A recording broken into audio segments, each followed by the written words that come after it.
എന്താ നിനക്ക് പെണ്ണ് കിട്ടാത്തെന്നറിയോ? എന്റെ 30 ഞങ്ങൾ ഓക്കെയാണ്, ഞങ്ങൾക്ക് ആരെങ്കിലും ഒക്കെ വരും. ഇതിങ്ങനെയാണെങ്കിൽ വലിയ പാടാ. സ്ത്രീകൾ ഒന്ന് ഉച്ചത്തിൽ ചിരിച്ചാൽ, അതുപോലെ മറ്റുള്ളവരോടൊന്ന് ചില ഇടയ്ക്കേറി സംസാരിച്ചാലൊക്കെ അവർ മോശപ്പെട്ട സ്ത്രീയാണെന്നുള്ള പ്രവണത ഇപ്പോഴും നിലനിൽക്കുന്നു എന്നുള്ളതാണ്. ഞാനിപ്പം പറഞ്ഞു വരുന്നത് നമ്മുടെ നിഖില വിമൽ സത്യം പറഞ്ഞാൽ നിഖിലയുടെ ചിത്രങ്ങൾ ഞാൻ അധികം കണ്ടിട്ടില്ല. എനിക്ക് തോന്നുന്നു അവരുടെ സിനിമയേക്കാൾ എനിക്കെപ്പോഴും ഇഷ്ടപ്പെട്ടത് അവരുടെ ഈ സംഭാഷണമാണ്. പല ഇൻ്റർവ്യൂവിലൊക്കെ പ്രത്യേക ഒരു വൈബ് ഉണ്ടാകാൻ പറ്റുന്നത് രസകരമാണ് കണ്ടുകൊണ്ടിരിക്കാൻ. എപ്പോഴും നമ്മൾ ഉദ്ദേശിക്കുന്നതെന്ന് പറഞ്ഞാൽ ഈ ഒരു ഇൻ്റർവ്യൂ ഒക്കെ എന്ന് പറഞ്ഞാൽ ഭയങ്കരമായിട്ട് ബോറടിപ്പിക്കുന്ന ഒരു കാര്യമാണ്.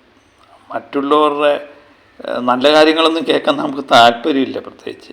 അപ്പം അതിനകത്ത് അല്പം ചിരിയും തമാശയൊക്കെ കലർത്തിയാണെങ്കിൽ ഒരു രസകരമായി കേട്ടിരിക്കാമെന്നുള്ളത്. നിഖിലയുടെ ഇൻ്റർവ്യൂ ഞാൻ ഒത്തിരി കണ്ടിട്ടുണ്ട്, രസകരമായി. ഏറ്റവും കൂടുതൽ എനിക്ക് തോന്നുന്നു കഥ ഇന്ന് വരെ എന്ന് പറഞ്ഞ സിനിമയിലെ ആയിട്ട് പ്രൊമോഷൻ്റെ ഭാഗമായിട്ട് അവർ പല ഇൻ്റർവ്യൂവിലും പങ്കെടുത്തിട്ടുണ്ട്. അപ്പം അതിനിടയിൽ നമ്മുടെ ഫിലിം ഫാക്ടറി ആ ചാനലിൻ്റെ അജീഷുമായിട്ട് നടത്തിയ ഒരു പ്രൊമോഷൻ്റെ ഭാഗമായിട്ടുള്ളൊരു ഇൻ്റർവ്യൂ പോലെ സിനിമയെ പറ്റിയുള്ളൊരു കാര്യമാണ്. അതിൻ്റെ താഴെ വന്നേക്കുന്നതും അത് കുറച്ച് ഭാഗം കൂട്ടി ചെയ്തിട്ട് നിഖില ഇങ്ങനെ പെരുമാറിയത് ശരിയില്ല, നിഖില തിരിച്ചത് ശരിയായില്ല, നിഖില ഇടയ്ക്ക് കയറി സംസാരിച്ചത് ശരിയായില്ല എന്നൊക്കെ പറഞ്ഞുകൊണ്ട് പല ട്രോളും അതുപോലെ തന്നെ എല്ലാ സോഷ്യൽ മീഡിയ കിടന്ന് കറങ്ങുന്നുണ്ട്. അതുമായിട്ട് ബന്ധപ്പെട്ടാണ് നമ്മൾ ഈ വീഡിയോ ചെയ്യുന്നത്. പുരുഷന്മാർക്ക് ചെയ്യാൻ പറ്റുന്ന പോലെയൊക്കെ സ്ത്രീകൾക്കും ചെയ്യാൻ പറ്റും. കാലമൊക്കെ ഒത്തിരി മാറിയിരിക്കുന്നു. ഇപ്പം നിഖില ഇതിനകത്ത് ആ ഇൻ്റർവ്യൂ ഞാൻ കണ്ടിട്ട് ഞാനത് കണ്ടതാണ്.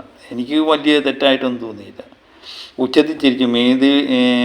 മേതിൽ ദേവിയെയും നിഖിലയും ഉച്ചത്തിൽ ചിരിക്കുന്നു, നിഖില ഇടയ്ക്ക് കയറി സംസാരിക്കുന്നു, തగ్గടിക്കുന്നു എന്നൊക്കെ പറഞ്ഞുകൊണ്ട് ഭയങ്കരമായിട്ട് എന്താ അവരെ അങ്ങ് വല്ലാത്ത രീതി സൈബർ ബുള്ളിങ് ചെയ്യുന്നതാണ്.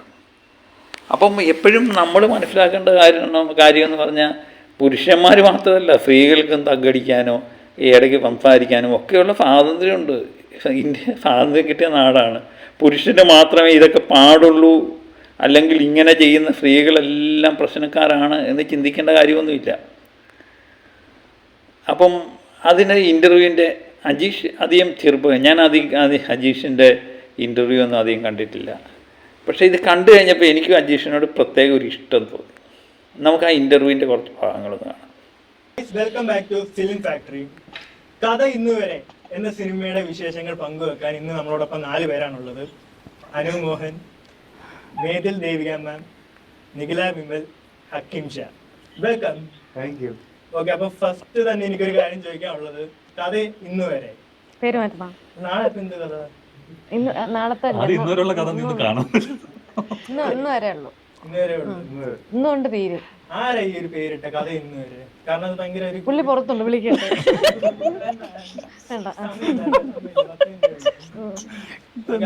കാരണം ഇതൊരു ഇൻകംപ്ലീറ്റ് ആയിട്ടുള്ള ഒരു പേരായിട്ട് എനിക്ക് തോന്നി, കഥ ഇന്ന് വരെ. ഒരു ക്യൂരിയോസിറ്റി തോന്നുന്നു നമുക്ക് പേര് കേൾക്കുമ്പോൾ. നിങ്ങൾക്ക് അങ്ങനെ തോന്നിയിരുന്ന ഈ പേര് കേട്ടപ്പോൾ? ഞങ്ങൾ അത്ര ചിന്തിക്കാറില്ല, ഞങ്ങൾക്ക് അതിന്റെ ആവശ്യമൊന്നുമില്ല. എന്റെ പേര് അജീഷ്. എന്റെ പേര് അജീഷ് എന്താന്ന് നീ ചിന്തിച്ചിട്ടുണ്ടോ? ഇല്ല, ഇപ്പോഴല്ലേ ആലോചിച്ചത്. അതാ ഞങ്ങൾക്കിത് ഞങ്ങളുടെ പാടായതുകൊണ്ട് ഞങ്ങൾ ആലോചിച്ചിട്ടുണ്ട്. തുടക്കം തന്നെ വളരെ രസകരമായിട്ടാണ് തുടങ്ങുന്നത്. ഒരു പ്രത്യേക വൈബില്ലേ കേൾക്കാൻ. പക്ഷേ ഇതിനും വിമർശനമായിട്ടൊക്കെ വരുന്നവരുടെ അവസ്ഥ, പിന്നെ ഈ ചിരിക്കുന്നത് ചിലപ്പോൾ ഞാൻ കണ്ടുകൊണ്ടിരിക്കുമ്പോൾ എനിക്കും തോന്നി, എന്തിന് മേതിൽ ദേവിയെ ഇങ്ങനെ ആവശ്യമില്ലാതെ ചിരിക്കുന്നു എന്നുള്ളത്. പക്ഷേ ഒരു ഇൻ്റർവ്യൂ തുടങ്ങുന്നതും നമ്മൾ കാണുന്നത് 10, 15 അല്ലെങ്കിൽ 20 അരമണിക്കൂറോ ഒക്കെ ആയിരിക്കും ഇൻ്റർവ്യൂ കാണുന്നത്. അതിന് മുന്നോടിയായിട്ട് ഇതിൻ്റെ ഒരു എന്താ പറയുന്നത്, ഇവരെല്ലാവരും കൂടെ കൂടിയിരുന്ന് സംസാരിക്കുകയും ചില തമാശകളൊക്കെ പറയും. അതിൻ്റെ ഒരു ഹാങ് ഓവർ വരാം. അതുപോലെ തന്നെ ഇത് ഷൂട്ട് ചെയ്യുന്നതെല്ലാം ചിലപ്പം നമ്മളെ കാണിക്കണമെന്നില്ല, ഇത് എഡിറ്റ് ചെയ്ത് നല്ല ഭാഗങ്ങൾ. അപ്പം അതിന് മുമ്പ് എന്താണ് സംഭവിച്ചതെന്ന് അറിയാൻ വയ്യാതെ അപ്പം അത് ചിരിക്കാനുള്ള ഒരു കാര്യങ്ങൾ സംഭവിച്ച് കാണും. പ്രത്യേകിച്ച് അജീഷിൻ്റെ സംഭാഷണ ശൈലിയൊക്കെ കേൾക്കുമ്പോൾ ആർക്കും ചിരി വരുന്ന ഒരു രീതി തന്നെയാണ്. അപ്പം അതുകൊണ്ടാകാം മേതിൽ ദേവിയൊക്കെ ചിരിച്ചത് എന്നെനിക്ക് തോന്നുന്നു. അത് ഓർത്തോർത്തിരിക്കുകയായിരുന്നല്ലേ. അപ്പോൾ അതിനെ കുറ്റം, അതിൻ്റെ ഇടയ്ക്ക് നിഖില സംസാരിക്കുന്നതൊക്കെ ചിലർക്ക് ഇഷ്ടപ്പെട്ടില്ല. എന്താണ് ഇങ്ങനെയല്ലേ എല്ലാത്തിനും അങ്ങ് കുറ്റം കണ്ടെത്താൻ ശ്രമിച്ചാൽ അത് വല്ലാത്ത കഷ്ടമായി. ബാക്കിയും കൂടെ നമുക്കൊന്ന് കാണാം. ട്രെയിലർ കണ്ടപ്പോൾ തോന്നി, സത്യം പറഞ്ഞോണ്ടല്ലോ സങ്കടം തോന്നി എനിക്ക്. കാരണം ഇത്രയും ഏജ്ഡ് ആയിട്ടുള്ള ഒരാളുടെ ലവ് സ്റ്റോറി പറയുന്നു. എന്റെ ഈ നല്ല പ്രായത്തിൽ എനിക്ക് ഇതിനായിട്ടൊരു പെണ്ണ് കിട്ടിയിട്ടില്ല. അപ്പം എനിക്കത് വിഷമം വരത്തില്ലേ? എത്ര പ്രായമുണ്ട്? എനിക്ക് 24. നല്ല പ്രായം. നല്ല പ്രായ. ഈ ടൈമിലല്ലേ പ്രണയിക്കണ്ടേ? എനിക്ക് ആ ഒരൊറ്റ സങ്കടം മാത്രമേ ഉള്ളൂ. ഈ സിനിമ കാണുമ്പോൾ കുറെ ടിപ്സ് കിട്ടും. പക്ഷെ ഏജ്ഡ് ആയിട്ടുള്ളവരുടെ പ്രണയമല്ലേ സമയമാകുമ്പോഴത്തേക്കെങ്കിലും സെറ്റ്. അതെന്താ അങ്ങനെ ഒരു ടോക്ക്? അല്ല അപ്പൊ ആ ഒരു ഞങ്ങൾക്കൊക്കെ എത്ര പ്രായം ഉണ്ടെന്ന് വിചാരിക്കുന്നു? ഏജ്ഡ് ആയിട്ടുള്ളവർക്ക് പ്രണയിക്കാൻ പാടില്ലേ? 30+. 24 നിന്റെ നല്ല പ്രായമോ? ഞങ്ങളുടെ പ്രായമൊക്കെ മോശം പ്രായം. ഏജ്ഡ് ആയിട്ടുള്ള ആൾക്കാർ. What do you mean by age? അല്ല ഐ ഡിഡ്ന്റ് മീൻ ദാറ്റ്. ഞങ്ങൾക്ക് ഓക്കെയാണ്.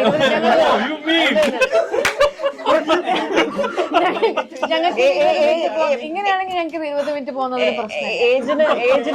ഏജിന് ഇമോഷൻസ് പാടില്ലേ? ഏജിന് ലവ് പാടില്ലേ? അല്ല ഇത് ഞാൻ ഉദ്ദേശിച്ചേ ഇപ്പൊ എനിക്ക് ഇത്തിരി ചുരുക്കം. ഏജിന് ചുരുക്കില്ല അതാണോ പറയുന്നത്? അല്ല ഒരു ഹെൽത്തി ആയിട്ടിരിക്കുന്ന ഒരു ഏജ് അല്ലേ? കാരണം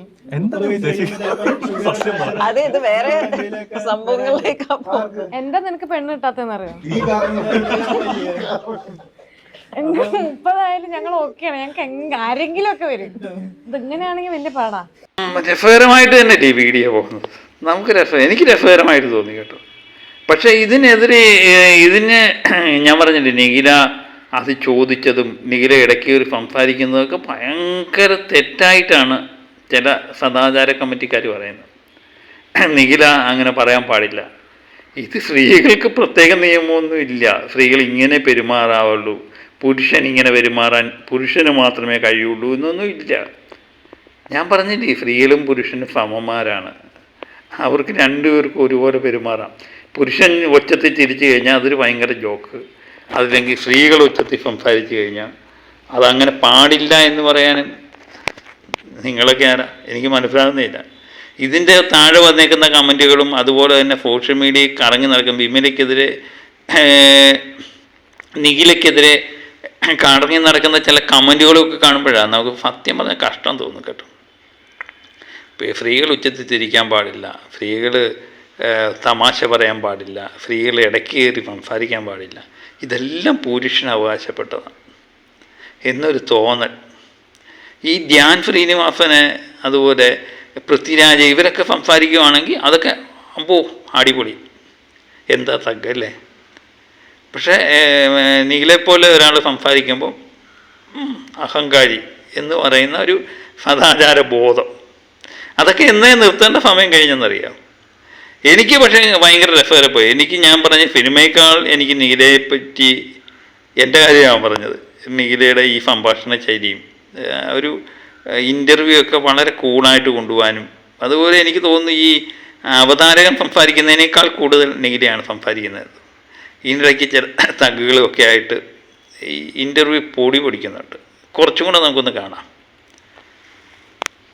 പറഞ്ഞോണ്ട് ഞാൻ ഒരുപാട് ക്വസ്റ്റ്യൻ പ്രിപ്പയർ ചെയ്തില്ല. അതായത് എനിക്ക് പറ്റിപ്പോയ ഒരു മിസ്റ്റേക്ക് ആണ്. 10 മണിക്കൂർ വെയിറ്റ് ചെയ്തിരുന്നപ്പോ നിനക്ക് പ്രിപ്പയർ ചെയ്യായിരുന്നില്ലേ?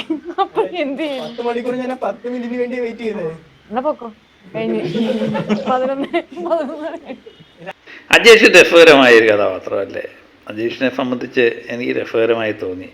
കാരണം 10 മിനിറ്റ് മാത്രമേ ഉള്ളൂ എന്ന് പറഞ്ഞാൽ 10 മിനിറ്റിൻ്റെ ക്വസ്റ്റ്യൻ മാത്രമേ ഞാൻ പ്രിപ്പയർ ചെയ്തുള്ളൂ. അപ്പം നിഖില പറയുന്നതും അടിപൊളിയായിട്ടുണ്ട്.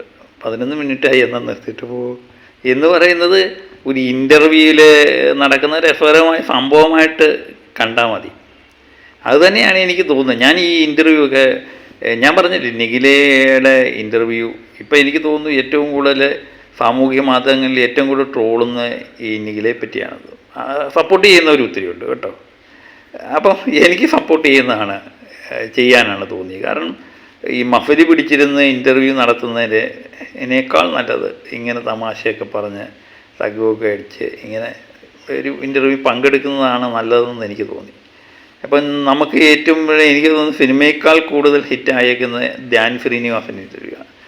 അദ്ദേഹത്തിൻ്റെ ഇടയ്ക്കുള്ള തമാശകളും ചിരിയും ഒക്കെ ഒരു പ്രത്യേക വൈബാണ്. അത് തന്നെയാണ് എനിക്ക് നിഖിലയിൽ തോന്നിയത്. ഇവർ രണ്ടുപേരും ധ്യാന് പുരുഷനായതുകൊണ്ട് അങ്ങനെ ചെയ്യാം, നിഖില അങ്ങനെ ചെയ്യാൻ പാടില്ല എന്നൊന്നുമില്ല. രണ്ടുപേർക്കും ചെയ്യാം, രണ്ടുപേർക്കും പ്രത്യേക ഒരു വൈബ് ഉണ്ടാക്കാനും പറ്റുന്നുണ്ട്. ഏതായാലും ഇതിനിടയിൽ ഇവർ പറയുന്നുണ്ട്, ഞങ്ങളിത് അജീഷിനെ ഇങ്ങനെ കളിയാക്കിയത് അജീഷ് പറഞ്ഞിട്ടാണ് എന്നുള്ള കാര്യങ്ങൾ ഇതിൻ്റെ ഇടയിൽ പറയുന്നുണ്ട്. നമുക്കതും കൂടെ ഒന്ന് കേൾക്കാം. ഇത് ട്രോൾ ചെയ്യല്ലേ, കാരണം നമുക്ക് രണ്ടുപേർക്ക് ഒരുമിച്ച് ട്രോൾ നീ അല്ലേ ട്രോള് വേണമെന്ന് പറഞ്ഞു. ഈ പർട്ടിക്കുലർ 10 മിനിറ്റ് എന്റെ കയ്യിലുള്ളൂ, എന്നെ എല്ലാരും ഒന്ന് ട്രോൾ ചെയ്ത് ഇതൊന്ന് വിജയാക്കണം എന്ന് പറഞ്ഞ ആരാ? ഈ ചോദിക്കാൻ പോകുന്ന അതൊന്നും കട്ട് ചെയ്തിട്ടാ. അല്ല, ഈ ചോദിക്കാൻ പോകുന്ന ചോദ്യം ഒരു പ്രത്യേക തരം ചോദ്യമാണ്. അതുകൊണ്ട് ചിലപ്പോൾ രണ്ടുപേർക്കും അത് വള്ളിയാവാൻ ചാൻസ് ഉണ്ട്. അപ്പം കേട്ടല്ലോ. അപ്പം ഇത് ഒരു ഇൻ്റർവ്യൂ അല്ലെങ്കിൽ ഏതെങ്കിലും ഒരു മൊത്തം കാണാതെ ഇതിനകത്ത് ചെറിയ ചെറിയ ക്ലിപ്പൊക്കെ എടുത്ത് കണ്ടോ ഇവിടെ പെരുമാറിയത്, ആ പാമ്പിടിച്ച ചെറുക്കനെ കാണിച്ചത് കണ്ടോ, ആ ചെറുക്കനെ പാവം അതിനെ അധിക്ഷേപിച്ചത് കണ്ടോ എന്നൊക്കെയുള്ള വരുന്നുണ്ട് ട്രോളുകളും കമൻറ്റുകളും ഒക്കെ വരുന്നത്. ഇത് ഇന്നത് പാടുള്ളത്, മേതിൽ ദേവിയെ ചിരിച്ചത് ശരിയായില്ല, നിഖില ഇടക്കേറി സംസാരിച്ചത് ശരിയായില്ല. കഥ പോലെ തന്നെയാണ് ഈ പല ഇൻ്റർവ്യൂ. ഇങ്ങനെ സീരിയസ് ആയിട്ട് എടുക്കരുത്, നിങ്ങൾ ഇടയ്ക്ക് കയറി സംസാരിക്കണം, അതിൻ്റെ ഇടയ്ക്ക് ഞാൻ ഇങ്ങനെ പറയാം അങ്ങനെ പറയാം എന്നൊക്കെ ഒരു എന്താ പറയുന്നത്, അവരെല്ലാം കൂടെ ഒരു ചെറിയൊരു ചർച്ച നടത്തിയതിന് ശേഷമായിരിക്കും ഇങ്ങനെയുള്ള ഇൻ്റർവ്യൂകളൊക്കെ പങ്കെടുക്കുന്നത്. പ്രത്യേകിച്ച് ഒരു സിനിമയുടെ പ്രൊമോഷൻ ആകുമ്പോഴത്തേന് ആ സിനിമ ജനങ്ങളിലേക്ക് എത്തിക്കുക എന്നുള്ള ഒരു ഇതായിരുന്നു. അതിനുവേണ്ടി അഡ്ജസ്റ്റ് ചെയ്ത ഒരു എന്താ പറയുന്നത് സ്ക്രിപ്റ്റായിട്ട് തന്നെയാണ് എനിക്ക് തോന്നിയത്. അജേഷാണ് ഇതിനകത്ത് മുൻകൈ എടുത്തത്, നിഖില ഇങ്ങനെ ചെയ്യണം, ഇടയ്ക്ക് കയറണം എന്നൊക്കെ പറഞ്ഞത്. അത് ലാസ്റ്റ് നിഖില പറയുന്നുണ്ട്, ദൈവത്തെ ഓർത്ത്. അതൊന്ന് കേൾക്ക്. സുഹൃത്തുക്കളെ, എനിക്കിത് കഴിഞ്ഞ് രണ്ടാമതൊന്നും പറയാൻ പറ്റാത്തതുകൊണ്ട് പറയാൻ, ഇതൊക്കെ ഇവൻ ചോദിച്ച് മേടിച്ചാണ്, ഇവന്റെ ആഗ്രഹമായിരുന്നു. എനിക്കിത് നമ്മുടെ ഓഡിയൻസ് അറിയാം, ഫണ്ണാണ് അവർ ആഗ്രഹിക്കുന്നത്, അല്ലാതെ മസിൽ പിടിച്ചിട്ട് ഇന്ന് നമ്മളോടൊപ്പം. പക്ഷെ എന്താണെന്നറിയോ, എന്താ പ്രശ്നം എന്നറിയോ, ഞങ്ങള് കളിയാക്കാണെന്ന് വിചാരിക്കും. അത് അതിനെ ഞങ്ങൾ പറയണം. കാണുന്നവര് മനസ്സിലാക്കണം, ഞാനിത് എന്റെ ക്യാരക്ടറാണ്, ഐ മീൻ റിയൽ ക്യാരക്ടർ അല്ല, ഞാൻ ഇന്റർവ്യൂവിൽ മാത്രം എടുക്കുന്ന ക്യാരക്ടറാണ് ഇത്. ഇവരോട് ഞാൻ ആദ്യമേ അനുവാദം ചോദിച്ചിട്ടാണ് ഇങ്ങനെ ചളി പറയുന്നത്. പിന്നെ അത് മാത്രല്ല, ബാക്കി നമ്മൾ പറയാം. സീരിയസ് ആയിട്ടൊക്കെ എനിക്ക് സംസാരിക്കാൻ അറിയാം. അപ്പൊ അങ്ങനെയുള്ള ഒരാൾ വരുമ്പോ ഞാൻ അങ്ങനെ ചെയ്യുന്നതായിരിക്കും. അല്ല, എന്താ, നിങ്ങളെ ജനങ്ങൾ കാണാൻ ആഗ്രഹിക്കുന്നത് ഈ ഒരു രീതിയിലാണ്, അല്ലാതെ മസിൽ പിടിച്ചിരിക്കുന്ന രീതിയിൽ കൊടുത്തത് ആ രീതിയിലുള്ള ഇന്റർവ്യൂസ് ആണെന്ന് തോന്നുന്നു. ഓക്കെ, അപ്പം എന്താ കൂടുതൽ സൗഹൃദപരമായിട്ടുള്ള ആ ഒരു സംഭവം ഞാൻ ഉദ്ദേശിച്ചത്. അപ്പോൾ ഇത് കേട്ടല്ലോ, നിഖിലയും പറയുന്നുണ്ട്, അവർ നേരത്തെ തന്നെ മനസ്സിലാക്കിയിരുന്നു നമ്മുടെ നാടല്ലേ, അപ്പോൾ ഇങ്ങനെ സദാചാര കമ്മിറ്റിക്കാരിങ്ങനെ വരുമെന്നും ഇതിനെപ്പറ്റി ചോദ്യം ചോദിക്കുന്നത് അത് കൃത്യമായി മനസ്സിലാക്കിക്കൊണ്ട് തന്നെ നിഖില സംസാരിക്കുന്നത്. എൻ്റെ ഇടയ്ക്ക് കയറിയതും ഒക്കെ ഇവൻ പറഞ്ഞിട്ടാണ്. അത് അജീഷും പറയുന്നുണ്ട്, സീരിയസ് പേഴ്സണാണ് ഞാൻ, പക്ഷേ ഇച്ചിരി ഫണ്ണായിട്ട് സംസാരിക്കാനാണ് എനിക്കിഷ്ടം, അതുകൊണ്ടാണ് ഞാൻ അങ്ങനെ പറഞ്ഞത് എന്ന് പറയുന്നത്. ആൾക്കാർക്ക് ഇഷ്ടപ്പെടുന്നതും അത് തന്നെ ആയിരിക്കും എന്ന് അജീഷിന് ഒരു ഉറപ്പുണ്ട്. ഞാൻ പറഞ്ഞത് അതുകൊണ്ടാണ് പറയുന്നത്, ഈ ഇൻ്റർവ്യൂവിൻ്റെ തിരക്കഥ തയ്യാറാക്കിയത് അജീഷ് തന്നെയാണ്. എനിക്ക് വളരെ രസകരമായി തോന്നി കേട്ടോ. പ്രത്യേകിച്ച് ഒരു സീരിയസ് മാറ്ററാണ്, സിനിമയെ പറ്റിയാണ് പറഞ്ഞതെങ്കിൽ കാണാൻ അധികം ആൾ കാണത്തില്ല, സാമാന്യം ആൾക്കാർ കണ്ടു. അതൊരു പ്രത്യേകിച്ചൊരു സിനിമയുടെ പ്രൊമോഷൻ ആയതുകൊണ്ട് ആ സിനിമ ആൾക്കാരിലേക്ക് എത്തിക്കുക എന്നുള്ള ദൗത്യം അത് നല്ല വിധം നിർവഹിച്ചിട്ടുണ്ട് എന്നുള്ള. സിനിമയെപ്പറ്റി എനിക്ക് പ്രത്യേകിച്ച് അഭിപ്രായമൊന്നുമില്ല, ഞാൻ സിനിമ കണ്ടില്ല. ഏതായാലും നിഖില പറ്റി ഇങ്ങനെ ഓരോരോ എന്താ പറയുന്നത്, സോഷ്യൽ മീഡിയയിൽ ഇങ്ങനെ അഹങ്കാരിയാണ്, അതുപോലെ ഞാൻ പറഞ്ഞില്ലേ ചിരിക്കുന്നു, തగ్గടിക്കുന്നു, അവൾ ആരാണെന്ന് അവളുടെ വിചാരം എന്നൊക്കെയുള്ള കമൻറ്റുകൾ കണ്ടു കഴിഞ്ഞപ്പോഴാണ് എനിക്ക് അത്ഭുതം തോന്നി. ഇപ്പം ഈ സമയത്തും ഇങ്ങനെ ചിന്തിക്കുന്ന ആൾക്കാരുണ്ടല്ലോ എന്ന്.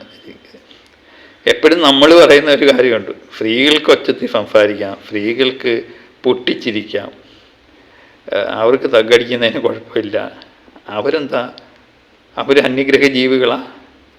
അല്ലെങ്കിൽ പണ്ട് തൊട്ടേ നമ്മൾ ചില മാമൂലികൾ വിശ്വസിക്കുന്നുണ്ട്. അവർ ഒരു അതിർവരമ്പുകൾ വെച്ച് അതിനപ്പുറം സ്ത്രീകൾ കടക്കാൻ പാടില്ല, പുരുഷന് മാത്രമേ അതാവൂ.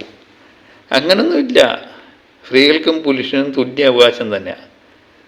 പിന്നെ ചില കാര്യത്തിന് സ്ത്രീകൾക്ക് ഇച്ചിരി മേൽക്കൊയ്മ പല സ്ഥലത്തും ഉണ്ടാകുന്നുണ്ടോ എന്നെനിക്കൊരു സംശയമുണ്ട് ഇപ്പോൾ ഇന്നത്തെ കാലത്ത്. പക്ഷെ എന്നിട്ടും ഈ കാലം മാറിയിട്ടും ഇപ്പോഴും അത് അങ്ങനെ പാടുള്ളൂ എന്നുള്ള അലിഖിത നിയമം പ്രഖ്യാപിക്കുന്ന ആരാണെന്ന് എനിക്ക് മനസ്സിലായി. പക്ഷേ സോഷ്യൽ മീഡിയ ഒത്തിരി ആൾക്കാരുണ്ട് കേട്ടോ, ഈ നിഖിലയ്ക്കെതിരെ ആക്ഷേപങ്ങളും പരാതിയൊക്കെ ആയിട്ട് വന്നേക്കുന്ന ചില ആൾക്കാരെ കാണുന്നുണ്ട്. അതുകൊണ്ടാണ് നമ്മൾ ഈ വീഡിയോ ചെയ്തത്. ഓക്കെ, മറ്റൊരു വീഡിയോയുമായി വീണ്ടും എത്താം. Okay, bye.